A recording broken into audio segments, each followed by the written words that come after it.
గుండెల మీద చెయ్యేసుకొని నిజాయితీగా కామెంట్ చేయండి. ఎందుకంటే ఈ కామెంట్ సెక్షన్ జగన్మోహన్ రెడ్డి చూస్తారు, చంద్రబాబు చూస్తారు. ఇప్పటికిప్పుడు ఆంధ్రప్రదేశ్‌లో ఎన్నికలు జరిగితే ప్రజలు ఎవరికి ఓటేయబోతున్నారు? Vote for Chandrababu, vote for Jagan.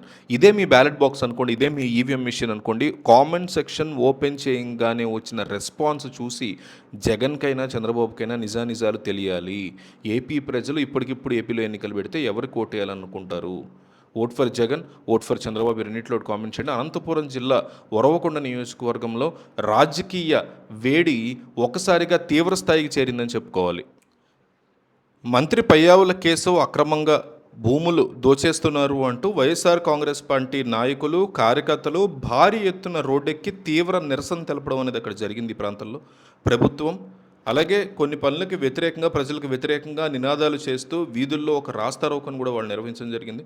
అయితే సాధారణంగా జరిగేటువంటి ధర్నాలు, నిరసనల కంటే భిన్నంగా ఈ ఆందోళన తీవ్ర హింసాత్మకంగా మారిందంటున్నారు. వైసీపీ కార్యకర్తల యొక్క ప్రభుత్వ ఆస్తుల్ని ధ్వంసం చేయడమే కాకుండా వాళ్ళు పోలీసుల మీద తిరగబడ్డారనేది ఆరోపణగా ఉంది. ప్రభుత్వ ఆసుపత్రి నుంచి ఆక్సిజన్ సిలిండర్లను బయటికి తీసుకొచ్చి రోడ్ల మీద వేశారనే ఆరోపణ ఉంది. రోడ్డు పక్కన ఉన్నటువంటి పెద్ద పెద్ద రాళ్ళని పెకిలించడం లాంటివి కూడా వైసీపీ కార్యకర్తలు చేశారనేది ఆరోపణగా ఉంది. చివరికి డ్రైనేజీ కాలువల మీద కప్పినటువంటి రాతి స్లాబులు, కాంక్రీటు ఇవన్నీ కూడా పీకి పోలీసుల మీదకి విసిరి దాడి చేశారనేది ఆరోపణగా ఉంది. సో ఈ అల్లర్ల వల్ల ఉరవకొండ ప్రాంతంలో ఒక్కసారిగా గందరగోళ పరిస్థితి, ఉద్రిక్త వాతావరణం ఏర్పడడం మనం చూస్తున్నాం.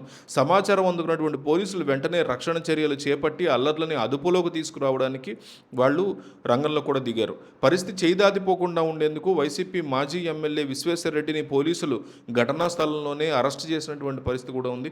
పోలీసుల మీద రాళ్లు రువ్వడం, ప్రభుత్వం యొక్క ఆస్తులకి నష్టం కలిగించడంతో పాటు రోడ్ల మీద రాకపోకలకి తీవ్ర విఘాతం కలిగించినందుకు ఆయన్ని అదుపులోకి తీసుకున్నటువంటి పరిస్థితి కూడా ఉంది.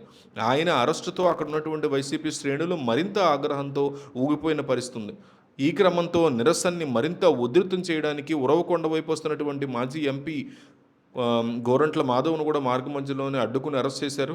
నియోజకవర్గంలో శాంతి భద్రతల సమస్య మరింత క్షీణించకుండా ఉండేందుకే ముందస్తు జాగ్రత్త చర్యగా ఆయన్ని జీపులో ఎక్కించి అరెస్ట్ చేసినటువంటి పరిస్థితి అయితే ఉంది. గోరంట్ల మాధవ్ యొక్క అరెస్టు సందర్భంగా తీవ్ర గందరగోళం నెలకొన్న పరిస్థితి కూడా ఉంది. ప్రాంతంలో పోలీసులు ఆయన్ని వాహనంలోకి ఎక్కించే సమయంలో ఆయన కింద పడిపోతూ కాళ్ళు కూడా నేలకు తగలకుండా చిత్ర విచిత్రంగా ఆయన ప్రవర్తించారనే ఆరోపణలు కూడా ఆయన మీద ఉన్నాయి.